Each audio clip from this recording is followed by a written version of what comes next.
تمہارا ٹوٹنا کیوں ضروری تھا؟ یہ بتانے کے لیے کہ اللہ کے سوا تمہارا کوئی نہیں۔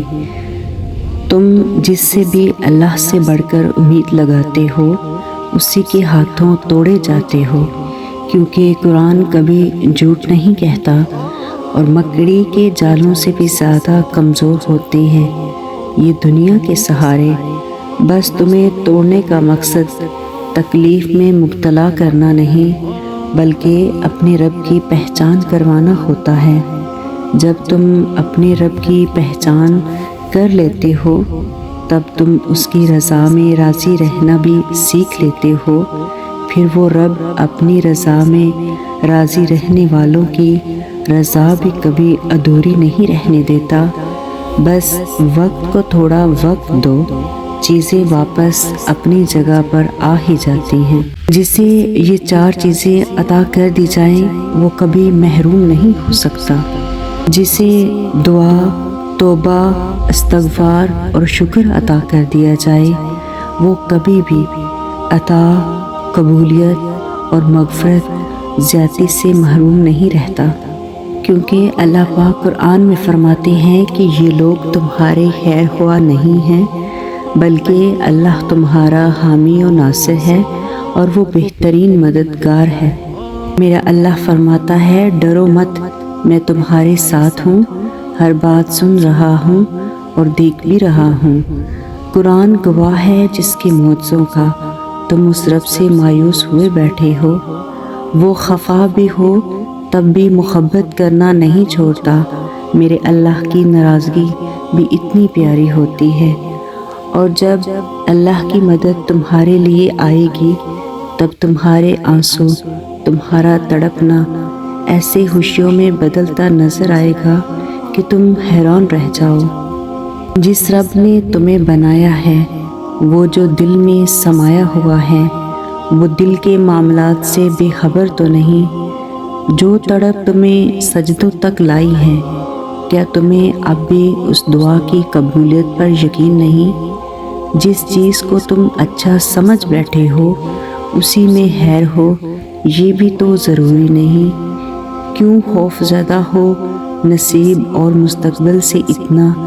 کیا تمہیں اللہ کے منصوبے پر کامل یقین نہیں؟ جو یہ حالات لایا ہے وہ یہ حالات بھی بدل سکتا ہے۔ کیوں ڈھونڈتے ہو الفاظ اس سے بات کرنے کے لیے؟ وہ تو خاموش دعائیں بھی اپنے پاس سمیٹ لیتا ہے۔ دل کو یہ اطمینان رہتا ہے کہ میرا اللہ مجھ سے اتنا تو راضی ہے کہ مجھے مانگنے کی توفیق دے رہا ہے۔ تم جس کا گمان نہیں کرتے وہ بھی نواز دیتا ہے۔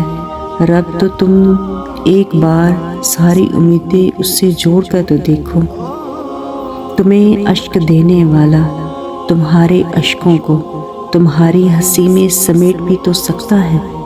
ختم ہی نہیں ہوتے اس کی محبت کے جلوے، وہ دل میں سما جاتا ہے اور ہر اشک مسکراہٹ میں بدل دیتا ہے۔ وہ دعائیں جنہیں آج تمہاری زبان بار بار دہرا کر بھی تھکتی نہیں، ان دعاؤں کو بھی اللہ نے تمہارے لیے تبھی چن لیا تھا جب وہ تمہارے علم میں بھی نہیں تھی۔ عین ممکن ہے کہ تمہاری رضا کو ہی اللہ تمہارا مقدر بنا چکا ہو، مگر اس کا تمہیں ملنا دعاؤں کے بعد ہی لکھا ہو۔ جن کے دل کے آئینے اجلے ہوں ان کے مقدر کبھی دھندلے نہیں ہوتے۔ جو ہم کھو دیتے ہیں قدرت پہلے سے ہمارے لیے بہترین چن کر رکھتی ہے۔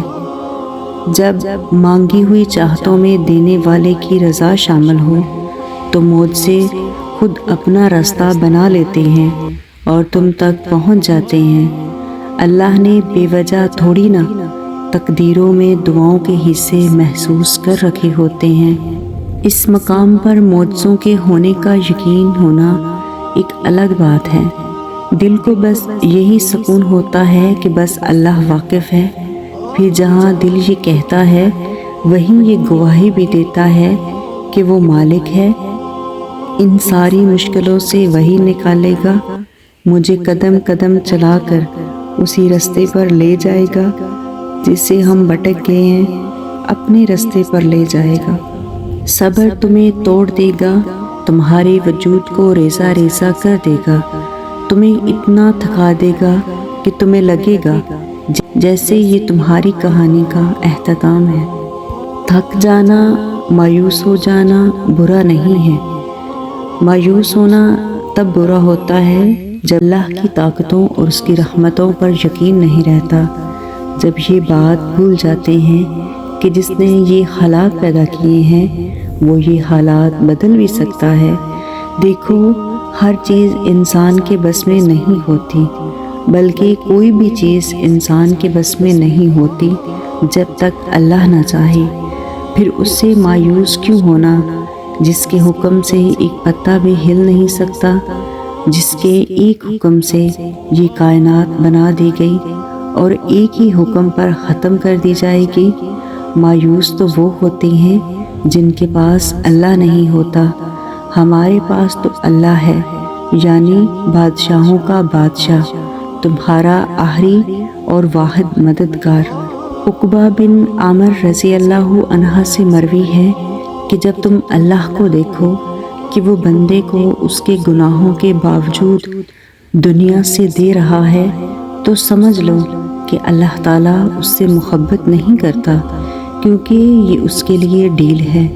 پھر یہ آیت تلاوت کی، جو لوگ ان چیزوں کو بھولے رہے جن کی ان کو نصیحت کی جاتی تھی تو ہم نے ان پر ہر چیز کے دروازے کشادہ کر دیے، یہاں تک کہ جب ان چیزوں پر جو ان کو ملی تھی وہ خوب اترا گئے، ہم نے ان کو دفتن پکڑ لیا، پھر تو وہ بالکل مایوس ہو گئے۔ معجزے قریب ہیں، کیونکہ تمہارا یہ صبر سے مانگنا ضائع نہیں جائے گا۔ اللہ تمہیں نوازے گا کیونکہ اس نے وعدہ کر رکھا ہے۔ جن کی دعاؤں کو اللہ اپنے کن کا حقدار بنا دیتا ہے ان کے دل پھر کبھی بھی انتظار کرنے سے نہیں تھکتے۔ وہ ذریعہ بنانے میں دیر نہیں کرتا، وہ تو رازق ہے، بس انسان مایوس ہونے میں جلدی دکھا دیتا ہے۔ جو سکون تمہیں کہیں سے نہیں مل رہا اسے ایک دفعہ تہجد میں ڈھونڈ کر تو دیکھو، جو تمہیں اب تک نہیں ملا اسے بھی تہجد میں مانگ کر تو دیکھو۔ اللہ سے بار بار مانگو، تب تک مانگو جب تک وہ اس چیز کو تمہارے جولی میں رکھ نہیں دیتا یا تمہارا دل نہیں بدلتا۔ تمہارا مسئلہ تو یہی ہے کہ تم دنیا کو راضی کرنے میں اتنا مصروف ہو جاتے ہو اور اس کو خفا کر دیتے ہو جس کی رضا سے ہی تمہاری رضا جڑی ہے۔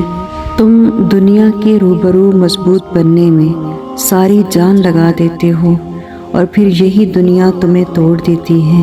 پھر ان کرچیوں کو سمیٹ کر تم اللہ کے پاس واپس آتے ہو۔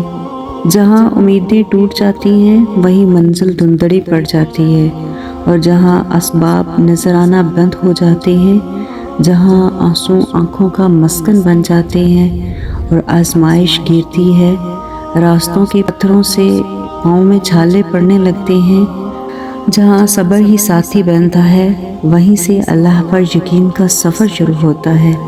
دنیا کے کھوکھلے سہاروں سے نجات کا سفر، بندے اور اللہ کے تعلق کا سفر، بس وہ خدا ہی جانتا ہے کہ کون سا شخص کس کرب سے گزر کر رات کے اندھیرے میں اس کے پاس آنسو بہانے آیا ہے، کا دل کس بوجھ تلے دبا ہوا ہے، کون صبر اور برداشت کی تصویر بنے اس کے در پر صبر کا پھل مانگنے آیا ہے، کون مسکان کے پیچھے کتنی انکہی چھپا کر رو رہا ہے، بس وہ اللہ ہی جانتا ہے۔ وہ سب جانتا ہے، وہ یہ بھی جانتا ہے کس کو انعام کب دینا ہے، صبر کا پھل کب اگانا ہے۔ اس رب کی ذات پر اتنا یقین رکھیں کہ آج اگر وہ آپ کو کانٹوں سے گزار رہا ہے تو یقیناً گلابوں تک پہنچانے کے لیے وہ اللہ آپ کو اکیلا کبھی نہیں چھوڑے گا۔